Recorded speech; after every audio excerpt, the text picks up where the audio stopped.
Hello friends, happy Ramzan. இன்றைக்கி நம்ம பார்க்க போகிற ரெசிபி ஒரு ரம்ஜான் ஸ்பெஷல் ப்ரான் பிரியாணி. வாங்க அதை எப்படி செய்கிறதுன்னு பார்க்கலாம். ஃபஸ்ட்டு 1 கிலோ ப்ரான்ஸை அதை நம்ம ஃபஸ்ட்டு மேரினேட் பண்ணிக்கலாம். அதுக்கு நான் 1 ஸ்பூன் மிளகாய்த்தூள், 1/2 ஸ்பூன் மஞ்சத்தூள், 1 ஸ்பூன் கரம் மசாலா, 1 ஸ்பூன் உப்பு போட்டு 2 ஸ்பூன் தயிர் சேர்த்து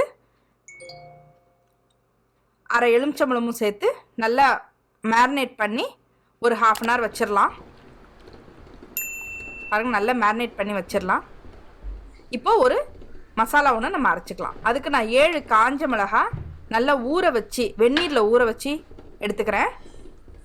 ஒரு 10 நிமிஷம் ஊற வச்சிங்கன்னா போதும். இது 2 இன்ச் சைஸ் இஞ்சி, அதையும் போட்டுக்கோங்க.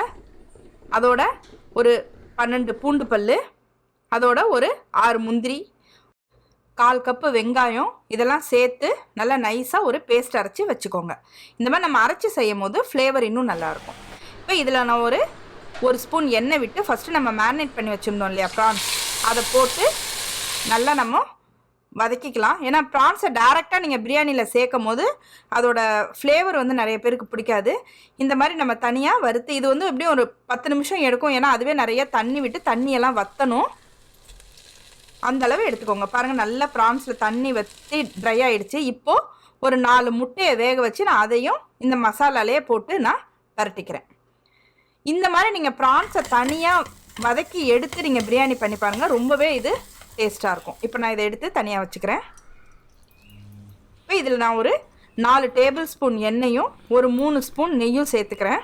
இதில் நெய் ஃப்ளேவர் உங்களுக்கு பிடிக்கும்னா எண்ணெயை கம்மி பண்ணிவிட்டு நெய் சேர்த்துக்கோங்க. இன்னும் கூட நெய் சேர்த்துக்கலாம். இதில் நான் ஒரு 5 துண்டு பட்டை, ஒரு 3 கல்பாசி, ஒரு 4 மராத்தி மூக்கு, அடுத்தது 4 ஸ்டார் அனீஸ், அப்புறம் 2 ஸ்பூன் சோம்பு பொடி நான் இதில் சேர்த்துக்கிறேன். சேர்த்து இதை கொஞ்சம் பரட்டி விட்டுக்கோங்க.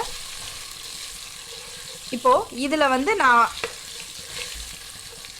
பிரிஞ்சி இலை நான் போடலை, பே லீஃப் நான் போடல. அதுக்கு பதிலாக எங்கள் வீட்டில் ஒரு செடி, அதாவது ஆல் ஸ்பைஸ்னு ஒரு செடி இருக்குது. அந்த செடியோட இலையை நான் இதில் கிள்ளி போட்டுக்கிறேன். இது போடும்போது ஃப்ரெஷ்ஷாகவும் இருக்கும், ஃப்ளேவரும் நல்லாயிருக்கும். அதோட கூட பாருங்கள், இது பேண்டன் லீஃப். இதுலேயும் மெடிசினல் பெனிஃபிட்ஸ் நிறைய இருக்குது. இதையும் நான் சேர்த்துக்கிறேன். நான் வீட்டிலையே வளர்க்குறேன். இது நீங்கள் எந்த நான்வெஜ் செஞ்சிங்கனாலும் இந்த பேண்டன் லீஃப் சேர்த்து செஞ்சிங்கன்னா ரொம்பவே நல்லாயிருக்கும். நான் அதை பற்றின இதை நான் சொல்கிறேன் உங்களுக்கு. இப்போ இதையும் போட்டு நல்லா வதக்கிக்கோங்க. அதோட ஒரு 5 மீடியம் சைஸ் வெங்காயமும் ஒரு 4 பச்சை மிளகாவையும் கீறி போட்டு அதையும் நல்லா வதக்கிக்கோங்க. இப்போ எங்கள் தோட்டத்தில் இருக்க அந்த பேண்டன் லீஃபும் அப்புறம் இது பாருங்கள், இதுதான் பேண்டன் லீஃப். இது எந்த ஒரு ஸ்பைசி ஃபுட் நீங்கள் சமைக்கிறதுக்கும் இந்த இலையில் ஒன்று கிள்ளி போட்டு செஞ்சிங்கன்னா ரொம்ப நல்லாயிருக்கும். இது ஆல் ஸ்பைஸ். நாங்கள் நார்மலாகவே பிரியாணிக்கு நான் பே லீஃப் சேர்க்க மாட்டேன். இந்த ஆல் ஸ்பைஸ் நான் டேரெக்டாக எடுத்து சேர்த்துப்பேன். இது சளிக்கு கூட ரொம்ப நல்லது. நான் சேர்த்த இந்த 2 இலை இல்லைனாலும் பரவாயில்ல, அதுக்கு பதிலாக 2 பிரிஞ்சி இலை சேர்த்துக்கோங்க. நல்லா வதங்கணும் வெங்காயம். இதில் நான் வதங்குறதுக்காக 1 ஸ்பூன் உப்பு சேர்த்துக்கிறேன். சேர்த்து நல்லா வதக்கி விட்டுக்கிறேன். பிரியாணியை பொறுத்த வரைக்கும் எவ்வளோக்கு எவ்வளோ நம்ம போடுற மசாலா வதங்குதோ அவ்வளோக்கெவ்வளோ பிரியாணி ரொம்ப டேஸ்ட்டாக இருக்கும். பாருங்கள், வெங்காயம் நல்லா ஓரளவு வதங்கியிருக்கு. இந்த ஸ்டேஜில் நம்ம அரைச்சி வச்சுருந்தோம் இல்லையா மசாலா, அதையும் இதில் நான் சேர்த்துக்கிறேன். இப்போ பாருங்கள், இதில் நான் ஒரு 7 காஞ்ச மிளகாய் சேர்த்துருந்தேன். அது இல்லாமல் ஒரு 4 பச்சை மிளகாய் சேர்த்துருக்கேன். எல்லாம் நல்லா பரட்டி விட்டுட்டேன். நல்லா வதங்கிடுச்சு. இதை மூடி போட்டு ஒரு 3 நிமிஷம் விட்டுருங்க. அந்த பச்சை வாசனை போக நல்லா வதங்கிடும். பாருங்கள், நல்லா வதங்கிடுச்சு. எண்ணெயும் பிரிஞ்சு வருது பாருங்கள். பிரியாணிக்கு எப்போவுமே மசாலாவை இந்த மாதிரி கைவிடாமல் கொஞ்சம் கிளறிக்கிட்டே இருக்கணும். இப்போ இதில் நான் ஒரு 4 மீடியம் சைஸ் தக்காளி, அதையும் நான் அரைச்சி இதில் நான் சேர்த்துக்கிறேன். தக்காளியை நம்ம அரைச்சி சேர்க்கும் போது குழந்தைங்க சாப்பிடும் போது தனித்தனியாக தக்காளியை பிரித்து எடுத்து வைப்பாங்க பாருங்கள், அந்த பிரச்சனை இருக்காது. அதனால் அரைச்சி சேர்த்துக்கிறது நல்லது. இதில் நான் 1 ஸ்பூன் உப்பு, 1/2 ஸ்பூன் மஞ்சத்தூள், 1 ஸ்பூன் மிளகாய்த்தூள், அப்புறம் ஒரு 2 ஸ்பூன் கரம் மசாலா சேர்த்து அதையும் நல்லா கிளறிக்கோங்க. இது நம்ம இவ்வளோ காரம் போடுறோமேன்னு பார்க்காதீங்க. நான் இதில் தேங்காய் பால், தயிரெல்லாம் விட போகிறோம். அதனால் காரம் கரெக்டாக இருக்கும். இதையும் நல்லா மசாலாவை நல்லா பரட்டி விட்டுக்கோங்க. மூடி போட்டு ஒரு 2 நிமிஷம் விட்டுருங்க. பாருங்கள், மசாலாவும் ஓரளவு பச்சை வாசனை போக வதங்கிடுச்சு. பாருங்கள், எந்த அளவு மசாலா ஒரு பேஸ்ட் மாதிரி வருது பாருங்கள், அவ்வளோ வதங்கணும் மசாலா. அப்போ தான் ஃப்ளேவர் நல்லாயிருக்கும். இப்போது தயிர் ஒரு 1/4 கப்பு தயிர் நான் சேர்த்துக்கிறேன். இது கொஞ்சம் புளிப்பு இல்லாத தயிராக இருந்தால் நல்லாயிருக்கும். அதையும் சேர்த்து நல்லா கிளறி விட்டுக்கோங்க. நல்லா மிக்ஸ் பண்ணி விட்டுருங்க. இப்போ இதில் ஒரு அரை மூடி எலுமிச்சம்பழம் அதையும் பிழிஞ்சு நான் சேர்த்துக்கிறேன். சேர்த்து அதையும் நல்லா மிக்ஸ் பண்ணி விட்டுக்கலாம். இந்த காரத்துக்கு இந்த புளிப்புக்கு கரெக்டாக இருக்கும். இப்போ இதில் தேங்காய் பால் நான் ஒரு கப்பு தேங்காய் பால் நான் இதில் சேர்த்துக்கிறேன். தேங்காய் பால் சேர்த்து பிரியாணி செய்யும் போது ரொம்பவே ரிச்சாக ரொம்ப டேஸ்ட்டாக இருக்குங்க. ஒரு அக்கேஷனில் நம்ம செய்யும் போது தேங்காய் பால் விட்டு செஞ்சுக்கலாம். இப்போ நான் வதக்கி வச்சுருந்தேன் இல்லையா ப்ரான்ஸ், அதை நான் இதில் சேர்த்துக்கிறேன். சேர்த்து அதையும் நல்லா மிக்ஸ் பண்ணி விட்டுக்கோங்க.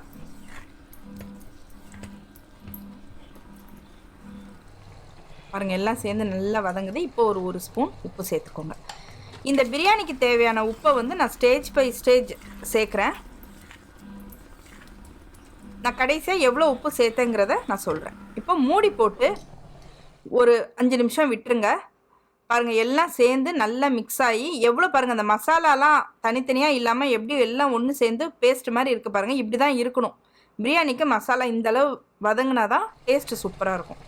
இப்போது இதில் நம்ம தண்ணி சேர்த்துக்கலாம். இதில் நான் ஒரு 4.5 கப்பு தண்ணி சேர்க்குறேன். நான் ஒரு 3/4 கிலோ பிரியாணி செய்ய போகிறேன். அதாவது இந்த கப்பில் 3.5 கப்பு ரைஸ் எடுத்திருக்கேன். அதுக்கு நான் ஏற்கனவே நம்ம 1 கப்பு தேங்காய் பால் விட்டுட்டோம். மசாலாலாம் ஒரு அரை கப்பு இருக்கும். இப்போ ஒரு 4.5 கப்பு சேர்த்துருக்கேன். இப்போது புதினா இலையும் கொத்தமல்லி தலையும், அதாவது ஒரு கை ஃபுல்லாக புதினா இலையும் ஒரு கை ஃபுல்லாக கொத்தமல்லி தலையும் நான் சேர்த்துக்கிறேன். நான் புதினா கொத்தமல்லியை வதக்கிறத விட இந்த ஸ்டேஜில் நீங்கள் பச்சையாக போட்டு நீங்கள் நல்லா கிளறி விட்டிங்கன்னா ஃப்ளேவர் நல்லாயிருக்கும். இப்போ இதை மூடி போட்டு ஒரு 5 நிமிஷம் கொதிக்க விட்டுருங்க. பாருங்கள் நல்லா கொதி வந்துருச்சு. இப்போ இது கொதி வந்த பிறகு நம்ம இதில் அரிசி சேர்த்துக்கணும். இப்போ நான் பாஸ்மதி ரைஸ் ஒரு 3.5 கப்பு நல்லா கழுவிட்டு ஒரு அரை மணி நேரம் ஊற வச்சுருக்கேன். இப்போ அதை நான் இதில் அந்த தண்ணியை வடிகட்டிட்டு அதை நான் இதில் சேர்த்துக்கிறேன். மொத்தம் இந்த 3.5 கப்புக்கு 6 கப்பு தண்ணி விட்டால் சரியாக இருக்கும். அந்த அளவு நம்ம விட்டுருக்கோம். 4.5 கப்பு தண்ணியும் 1 கப்பு தேங்காய் பால், அரை கப்பு மசாலா, மொத்தம் 6 கப்பு கரெக்டாக இருக்கும். இதுக்கு இந்த அளவு நீங்கள் தண்ணி வச்சு செஞ்சிங்கன்னா உங்களுக்கு இப்போ தேங்காய் பால் இல்லைன்னா எக்ஸ்ட்ரா 1 கப்பு தண்ணி விட்டுக்கோங்க. கொஞ்சம் பார்த்து நிதானமாக கிளறணும், அரிசி உடஞ்சிடாத மாதிரி. ஏன்னா அரை மணி நேரம் வேறு அரிசி ஊறி இருக்குது, சாஃப்டாக இருக்கும். இப்போ பாருங்கள் இதை மூடி போட்டு ஒரு 3 நிமிஷம் நல்லா கொதிக்க விட்டுருங்க. பாருங்கள் நல்லா கொதிச்சிருச்சு. இப்போ இதில் பார்த்தீங்கன்னா இப்போ கிளறி பார்த்தீங்கன்னா தெரியும் உங்களுக்கு அந்த தண்ணி கொஞ்சம் குறைஞ்சி அரிசி கொஞ்சம் நல்லா வெளியில் தெரிகிற மாதிரி இருக்கும். இது இப்போது அரை பங்கு தான் வெந்திருக்கும். இப்போ இந்த டைமில் நம்ம தம் போட போகிறோம். இப்போ இந்த மாதிரி தம் போடுறதுக்கு இதுக்குன்னே ஒரு தனியாக ஒரு தோசைக்கல் வச்சுருங்க. ஏன்னா அதை அதுக்கப்புறம் வேறு எதுக்கு யூஸ் பண்ண முடியாது. இப்போ அந்த தோசைக்கல்ல மேலே இப்போ நான் இந்த பாத்திரத்தை வைக்கிறேன்.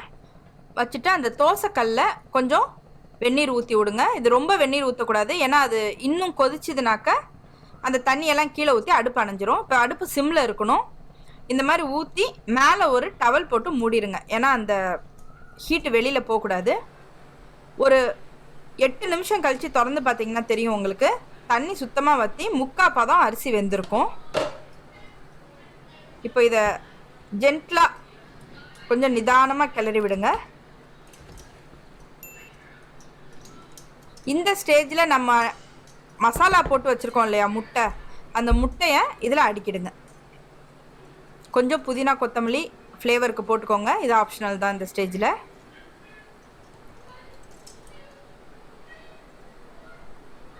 இதில் அந்த முட்டையை இதில் வச்சுருங்க.